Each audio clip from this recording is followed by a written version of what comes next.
માણસનો એક ચહેરો તો હોઈ શકે, પણ બહુરૂપિયા ચહેરા તરીકે જે પાર્ટી એ દિલ્હીમાં રાજ કર્યું, અત્યારે પંજાબની ભોળી પ્રજાને, ખેડૂત પ્રજાને છેતરી રહી છે, આવી એક પાર્ટી જેણે માત્ર ને માત્ર પ્રજાને છેતરવાનું કામ હોય કે પ્રજાનો અવાજ ઉઠાવનાર મારા મીડિયાના ભાઈ બહેનો હોય કે મારું મીડિયા તંત્ર હોય, એની ઉપર વારંવાર હુમલાઓ કરવા, બંદક્ષીના દાવા કરવા, મીડિયાનો કર્મચારી, ભલે નાનો કર્મચારી કે મોટો વ્યક્તિ હોય, એ રાત દિવસ પ્રજાના પ્રશ્નો એ સરકાર સામે લાવી અને ઉજાગર કરવાનો કામ કરતું હોય છે. સરકારની સારી બાબત હોય તો ચોક્કસ પ્રજા સમક્ષ મૂકતી હોય છે અને સરકારની નબળી બાબતો પણ પ્રજા સમક્ષ મૂકતી હોય છે. મીડિયા એ પ્રજા વચ્ચેનું એક માધ્યમ છે. સરકાર અને પ્રજા વચ્ચેનો સેતુબંધ એટલે મીડિયાના મિત્રો. અને મીડિયા માત્ર આજકાલથી ચાલે છે એવું થોડું છે. મીડિયા એ તો સમાજનું દર્પણ છે, આઈનો છે. અને જ્યારે આ આઈનાને કચડવાનું કામ, તોડવાનું કામ, અને કર્મચારી નાનો હોય એટલે એની પર હુમલાઓ કરવાના, આવું કૃત્ય આ લોકશાહીના ચોથા સ્તંભ મીડિયા પર કેજરીવાલ અને આમ આદમી પાર્ટીની સરકાર સતત જે રીતે હુમલા કરી રહી છે એ મિત્રો ક્યારેય સાંખી લેવાય નહીં.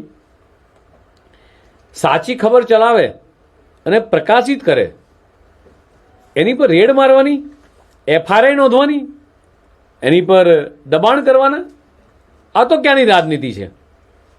પંજાબમાં કેજરીવાલની કઠપૂતળી એવા ત્યાંના મુખ્યમંત્રી ભગવંત માન સરકાર પંજાબ કેસરી ન્યૂઝપેપર પર કોઈ નોટિસ વગર, આદેશ વગર જે તે રેડ મારવામાં આવી. એટલું જ નહીં મિત્રો, પરંતુ પત્રકારોને, કર્મચારીઓને પંજાબ પોલીસ દ્વારા મારપીટ કરી ઘાયલ કરવામાં આવ્યા, એમને સિવિલ હોસ્પિટલ ભટિંડામાં દાખલ કરવામાં આવ્યા.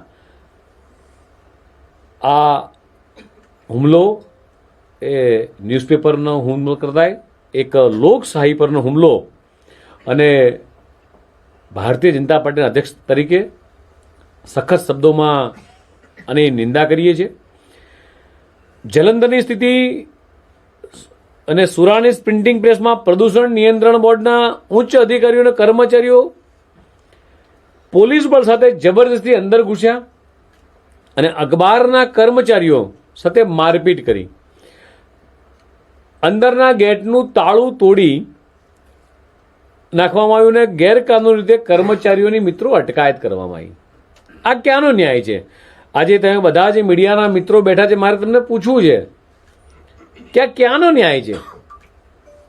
કેજરીવાલ દ્વારા સંચાલિત ભાગવત માન સરકારના મીડિયાનો અવાજ આજે દબાવવાનું ઘૂન કૃત્ય, જે ધૃણિત કાર્યવાહી જે થઈ રહી છે, એની જેટલી પણ નિંદા એ કરીએ એટલી ઓછી છે. માત્ર ગુજરાત નહીં, સમગ્ર દેશમાં આની ચર્ચા છે, આની નિંદા થઈ રહી છે.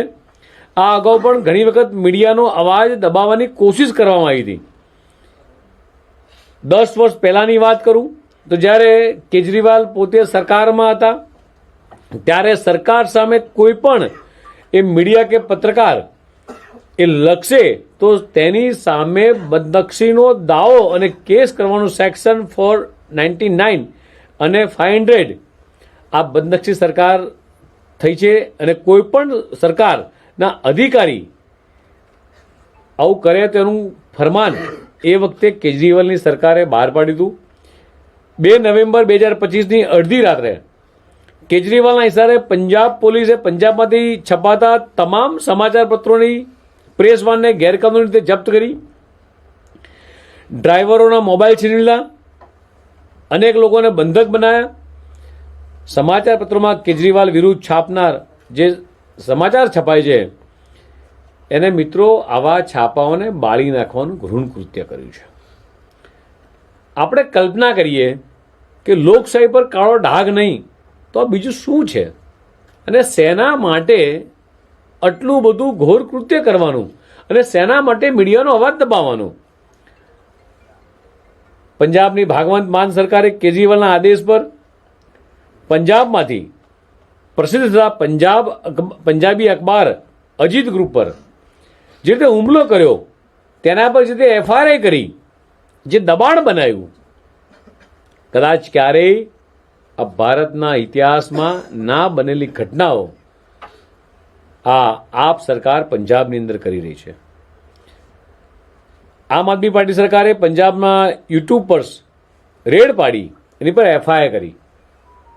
જે યુટ્યુબર્સ છે એ પોતાની વ્યક્તિગત ચેનલ ચલાવતા હોય છે અને કદાચ સાચી વાત કદાચ ક્યાંક મૂકે તો સરકારને એવો તો શું વાંધો છે, કેજરીવાલને એવો તો શું વાંધો છે કે તમારે યુટ્યુબર્સ પર તમારે રેડ પાડી, એની પર FIR કરવી પડી? અને સરકારની કદાચ નીતિગત બાબતોની ટીકા કરે છે તો એમાં ખોટું શું છે? કોઈ પણ જગ્યાએ કોઈ પણ રાજ્યની સરકાર હોય ત્યાં સ્વાભાવિક બાબત છે કે મીડિયાના મિત્રો સાચી બાબતને ઉજાગર કરવાનો પ્રયાસ કરતા હોય.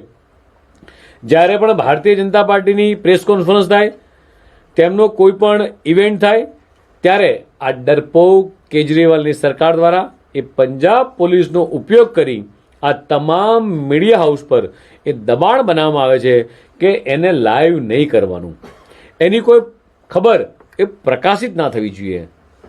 પંજાબ એ ભારતનો એક અવિભાજ્ય અંગ છે અને ભારતમાંનું એક રાજ્ય છે. અને ત્યારે દેશની અંદર કોઈ પણ રાજ્યની અંદર કોઈ પણ પાર્ટીની પ્રેસ થાય, ગુજરાતમાં કોંગ્રેસની પ્રેસ થાય છે, અમે ક્યારેય કશું બોલ્યા નથી.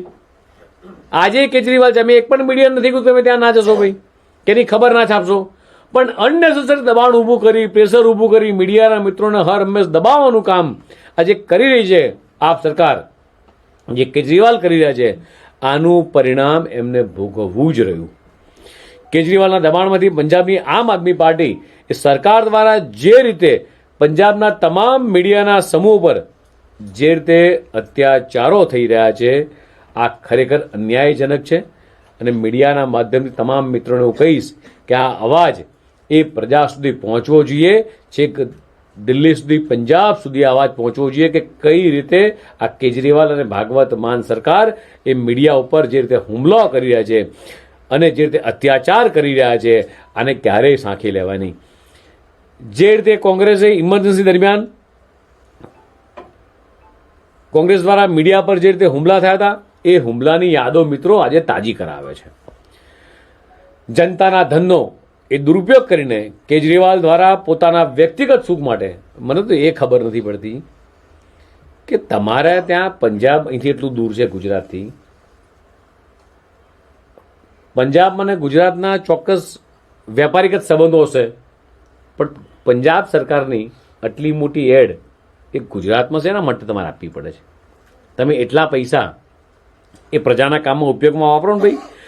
જ્યારે જનતાના ધનનો દુરુપયોગ કરી કેજરીવાલ દ્વારા પોતાના વ્યક્તિગત સુખ માટે જે શીશમહેલ જે બનાવ્યો હતો, એનું જે નિર્માણ કરવામાં આવ્યું હતું, તે વિષય પર રિપોર્ટિંગ કરનાર ટાઈમ્સ નેટવર્કની નવભારત ટાઈમ્સ ઓફ એક મહિલા પંજાબ પત્રકારને એ લુધિયાણાની અંદરથી એની ધરપકડ કરવામાં આવી હતી. આ જેટલા પણ પોઈન્ટ્સ કહી રહ્યો છું એ માત્ર ને માત્ર મીડિયાના મિત્રો પર થયેલા હિચકારા હુમલાની આ વિગતો છે. વર્ષ 2022માં આ કેસમાં એ પંજાબ અને હરિયાણા હાઈકોર્ટમાં સ્વયં સંજ્ઞાન લઈને FIR રદ કરવી પડી. અને થોડાક મીડિયા હાઉસના મિત્રો આ બધા ઉદાહરણો છે. પરંતુ વાસ્તવિક આમ પાર્ટીની સરકારને કોઈ પણ પ્રકારની અસહમતિ કે આલોચના સ્વીકાર નથી. અરવિંદ કેજરીવાલ સત્તાના મોહમાં મદ થઈને દિલ્હીમાં કુમાર વિશ્વાસને પકડવા માટે અને પંજાબ પોલીસનો જે રીતે ખોટો દુરુપયોગ કર્યો હતો, એ જ રીતે ભાજપના નેતા શ્રી તેજિંદર બગ્ગાને ધરપકડ કરવા માટે પંજાબ પોલીસનો એક ખોટી રીતે દુરુપયોગ કર્યો હતો. કદાચ અરવિંદ કેજરીવાલ ભૂલી ગયા છે કે દિલ્હીની જનતા એ આમ આદમી પાર્ટીના કુશાસનને જે રીતે નકાર્યું છે, તેવી રીતે આવનારા દિવસોમાં એ પંજાબ સરકારને પણ નકારશે. અને મને અરવિંદ કેજરીવાલ માટે એવું કહેવાનું મન થાય કે બેઠે જો દિલ્હી કે તખ્ત પર गुमान के शहंशाह बनकर जनता जनार्दन के आशीर्वाद से वो ढह गए जीरो बनकर. હવે જ્યારે પંજાબ પર તાનાશાહી અપનાવીને મીડિયાને જે રીતે પરેશાન કરવામાં આવી રહી છે, ત્યારે હવે પંજાબમાં પણ આમ આદમી પાર્ટીનું એક કાઉન્ટડાઉન એ આવનારા દિવસોમાં શરૂ થયું છે અને પતનના માર્ગે જઈ રહ્યું છે. એનો કદાચ બ્રિજ બનવાનું કામ એ ભગવાને કદાચ કોઈને સોંપ્યું હોય તો મારી સામે બેઠેલા મીડિયાના મિત્રોને સોંપ્યું છે કે તમારા માધ્યમ થકી આ અરવિંદ કેજરીવાલની પડતીના દિવસો પંજાબમાં પણ ગણી રહ્યા છે. એક એવી દુઃખદ ઘટના આજે બંગાળમાં બની છે. મને તો એ ખબર નથી પડતી કે આ ભગવંત માન હોય કે કેજરીવાલ હોય કે મમતાજી હોય, શેના માટે આટલો બધો અત્યાચાર પોતાના કાર્યકર્તાઓ દ્વારા સરકારની જે કામગીરી કરી રહ્યા છે એવા કર્મચારી પર કરવી પડે કે એને સુસાઇડ કરવા સુધીની એની નોબત આવે. એક એવું સત્ય તમારી સામે આજે રાખવા માંગુ છું કે લોકશાહીની અંદર પશ્ચિમ બંગાળની ધરતી પર ક્યારેય લોકશાહીની ચેતના અને બૌદ્ધિક પરંપરા માટે જે જાણીતી હતી આપણી જે બંગાળની ધરતી, આજે ટીએમસીના શાસનમાં માત્ર આ બધા જે મીડિયાના મિત્રો છો, દરેક બાબત જાણો છો, ટીવીની અંદર આપણે જોઈએ છીએ તેની હકીકતો જે જોઈએ છે કે આખું પશ્ચિમ બંગાળના શાસન ભય, દબાણ, રાજકીય હિંસા એક આખી પ્રયોગશાળા બની ગયું છે. ક્યારેય આ દેશની જનતા કે પશ્ચિમ બંગાળની જનતા એ મમતા દીદીને ક્યારેય માફ નહીં કરે. ચૂંટણીની ડ્યુટી નિભાવી અને પશ્ચિમ બંગાળના જીવનને જોખમમાં મૂકવું કોઈ પણ સરકારી કર્મચારી માટે એક અચંબારૂપ છે કે કોઈ પણ સરકારી કર્મચારી એ ટીએમસીની સરકારમાં કામ કરવા માટે કદાચ કોઈક સિનિયર અધિકારીનું પોસ્ટિંગ થાય તો ગભરાતા હોય છે. એવું ભયનો માહોલ આખા પશ્ચિમ બંગાળમાં છે. અને એટલા માટે કહું છું કે તાજેતરમાં જ 150 જાદવપુર વિધાનસભા ક્ષેત્રમાં બૂથ નંબર 110ના બૂથ લેવલ ઓફિસર એટલે BLO શ્રી અશોકદાસ જેવો એક ઈમાનદાર સરકારી કર્મચારી હતા અને તેમના પર ટીએમસીના નેતાઓ દ્વારા સતત જે રીતે દબાણ આપવામાં આવ્યું. પાર્ટ નંબર 110ના booth level officer Shri Ashok દાસને ટીએમસીના અનન્યા બેનર્જી અને રાજુ બિસ્વાસે વારંવાર ધમકીઓ આપી અને તેમને ચેતવણી આપવામાં આવી કે જો આ ચૂંટણી યાદીમાંથી કોઈ પણ અવૈધ મતદાતાને જો હટાવવામાં આવશે તો તેમને મારી નાખવામાં આવશે. તમે પરિકલ્પના કરો કે એક સામાન્ય નાનો કર્મચારી જે સાચી કામગીરી કરી રહ્યો છે, ખોટા ડબલિંગ નામો, મૃત થયેલા નામો, ડુપ્લિકેટ નામો જે ડિલીટ કરી રહ્યો છે અને એને આ ટીએમસીના જવાબદાર નેતાઓ આ રીતે ધમકી આપે છે કે તમને મારી નાખવામાં આવશે, ચૂંટણી યાદીમાંથી કોઈ પણ અવૈધ મતદાતાને હટાવશે તો તમને મારી નાખવામાં આવશે, પરંતુ તેમની પત્ની, નાના બાળકોને પણ એ નુકસાન પહોંચાડવામાં આવશે. આજે ટીએમસીના આ કારનામાને કારણે એ પશ્ચિમ બંગાળમાં રોહિંગ્યા અને બાંગ્લાદેશીઓથી એમને છોડીને પણ એ લોકો સુરક્ષિત નથી મિત્રો. એટલે આ ખૂબ જ ગંભીર બાબત છે મિત્રો. પશ્ચિમ બંગાળની દેશની જનતા પણ સુરક્ષિત નથી, કારણ કે મમતા દીદી જે રીતે ત્યાં રોહિંગ્યા અને બાંગ્લાદેશીઓને જે રીતે સંરક્ષણ આપી રહી છે અને તેમના માટે આખી વોટ બેંક છે, આખી વ્યવસ્થા એ માત્ર ને માત્ર જાણે રોહિંગ્યા માટે અથવા બાંગ્લાદેશીઓ માટે મારે મમતા દીદીએ ઊભી કરી હોય એ પરિસ્થિતિ એ આખા પશ્ચિમ બંગાળની અંદર મિત્રો ઊભી થઈ છે. અને આ સતત માનસિક દબાણ, ભય અને અસુરક્ષાના વાતાવરણ જે છે અશોક દાસે એવી પરિસ્થિતિમાં લાવી ને મૂકવામાં આવ્યા કે જેના કારણે તેમને એના દીકરાઓ, નાના પરિસ્થિતિ, સામાન્ય વ્યક્તિ અને એ વ્યક્તિને આપણે પરિકલ્પના કહીએ, એક સેકન્ડ માટે પણ આંખ બંધ કરીને વિચારીએ કે કોઈ વ્યક્તિને આત્મહત્યા કરવા સુધી મજબૂર કરવો, આ કેટલી હદની વાત થઈ કે તારા બાળકો ઉપર, તમારી પત્ની પર અત્યાચાર થશે. ક્યારેય બંગાળની પ્રજા, બંગાળનો કર્મચારી નાનો હોય કે મોટો, ક્યારેય મમતા દીદીને કદાચ ક્યારેય નહીં બોલ્યો. આપણે પૂછીએ મિત્રો કે એક આત્મહત્યા એ સત્તારૂઢ પક્ષના એ દબાણમાં એક કચડાઈ ગયેલા એક ઈમાનદાર અધિકારીને અવાજ દબાવવાનો પ્રયાસ હતો. મીડિયાના માધ્યમથી આ ટીએમસીના નેતાને પૂછવા માંગીએ મિત્રો આપણે કે શું એક કર્મચારીનો આ અવાજ દબાવવાનો પ્રયાસના કારણે એક કર્મચારીએ આત્મહત્યા કરી મિત્રો? આ દુઃખદ ઘટનાને જોઈને હું નક્કી કરું છું કે પશ્ચિમ બંગાળમાં ટીએમસીની નવી એક વ્યાખ્યા બની ગઈ છે. અને ટીએમસી એટલે ટી એટલે તૃષ્ટિકરણની રાજનીતિ, એમ એટલે માફિયા અને ગુંડારાજની રાજનીતિ, સી એટલે ક્રાઇમ કલ્ચરની રાજનીતિ. કદાચ પશ્ચિમ બંગાળની મમતા બેનર્જીના આ લોકશાહીનું સતત ખૂન કરી નાખવાની જે આ માનસિકતા છે, આ કદાચ ક્યારેય પશ્ચિમ બંગાળની જનતા ક્યારેય ચૂપ નહીં રહે. શું ઘૂસણખોરોને બચાવવાની રાજનીતિ છે? અને આ એટલી મોટી બની ગઈ, ત્યાંના નાગરિકો એ બચારા બેહાલ થઈને પડ્યા છે. ત્યાંના નાગરિકો કોઈ ચિંતા નહીં, માત્ર રોહિંગ્યાને સાચવવા, બાંગ્લાદેશ સાચવવા, આ સિવાય કશું જ નથી. સામાન્ય નાગરિકની ચૂંટણી અધિકારીઓ તેમના પરિવારોના જીવને જોખમે જે કામગીરી કરી રહ્યા છે. ભાજપ સ્પષ્ટ કરવા માંગે છે કે આ લડાઈમાં કોઈ પાર્ટીની વિરુદ્ધ લડાઈ નથી, પરંતુ ડર, દમન અને ચૂંટણીલક્ષી એ ગેરરીતિ આ વિરુદ્ધની લડાઈ છે મિત્રો. આજે સવાલ માત્ર ન્યાયનો નથી, સવાલ એ છે કે શું પશ્ચિમ બંગાળમાં એ સત્ય બોલવાની પરવાનગીથી બચી છે ખરી? પરવાનગી લેવી પડે છે? શું લોકશાહીના ડરતા ડરતા શ્વાસ લેવો પડે છે? ભાજપ આ અન્યાય વિરુદ્ધ ક્યારેય ચૂપ નહીં બેસે. ભારતીય જનતા પાર્ટી અશોક દાસજીને ન્યાય અપાવવા અને બંગાળને ભયમુક્ત બનાવવાનો આ સંઘર્ષ એ અમે ચાલુ રાખીશું. મમતા બેનર્જીના શાસનની અંદર પશ્ચિમ બંગાળ હવે સોનાર બાંગ્લા નથી, પરંતુ ખૂની રમતનું મેદાન બની ગયું છે, જ્યાં એક તરફ સરકારી કર્મચારીની પોતાની ડ્યુટી નિભાવતા એ ડરથી જે જીવ આપી રહ્યો છે, ત્યારે બીજી તરફ સત્તાના ગુંડાઓ ખુલ્લે આમ ચૂંટણી આયોગની પ્રક્રિયાઓનો આગના હવાલે એ કરી રહ્યા છે. અશોકદાસના મોત માટે જવાબદાર કોણ છે? આ પ્રશ્ન જ્યારે પ્રજા એમને પૂછશે મમતાજીને, ત્યારે મમતા દીદી પોતાના નેતાઓ પર કાર્યવાહી કરશે કે કેમ? આ એક ખૂબ મોટો પ્રશ્ન છે. મીડિયાના માધ્યમથી પૂછવા માંગુ છું કે શું મમતા દીદી એમના કાર્યકર્તાઓ ઉપર શું કોઈ કાર્યવાહી કરશે કે કેમ? અથવા કાર્યવાહી કરશે કે એમને ઇનામ આપશે? આ સવાલ એ આવનારા દિવસોમાં લોકશાહી માટે ખૂબ જ અગત્યનો છે. આ ઘટનાનો સિલસિલો જે નહીં રોકાય તો પશ્ચિમ બંગાળની સ્થિતિ આવનારા દિવસોમાં એ ખૂબ જ ખરાબ થવાની છે. ઉત્તર દિજાનપુરના ચાકુલિયામાં જે થયું ખૂબ ડરામણું હતું મિત્રો. બીડીઓ કાર્યાલયમાં એસઆરની સુનાવણી દરમિયાન ટીએમસીના ઉપદ્રવીઓએ કાર્યાલયને આખી કાર્યાલયના તમામ ડોક્યુમેન્ટ સળગાવી કાર્યાલય સળગાવવાનો એક ગુનાનો પ્રયાસ કર્યો છે. અને શું આ અધિકારી પર મિત્રો હુમલો પણ કરવામાં આવ્યો છે. કારણ શું બનાવવામાં આવ્યું? અલ્પસંખ્યકોના નામ હટાવી રહ્યા છે. જે અધિકારી કામ કરી રહ્યો છે એ અધિકારી પારદર્શકતાથી કામ કરી રહ્યો છે, માત્ર બાંગ્લાદેશીઓના અથવા રોહિંગ્યાના નામ હટાઈ રહ્યા છે. અને એટલા માટે આ સહન એ મમતા દીદીને થતું નથી મિત્રો.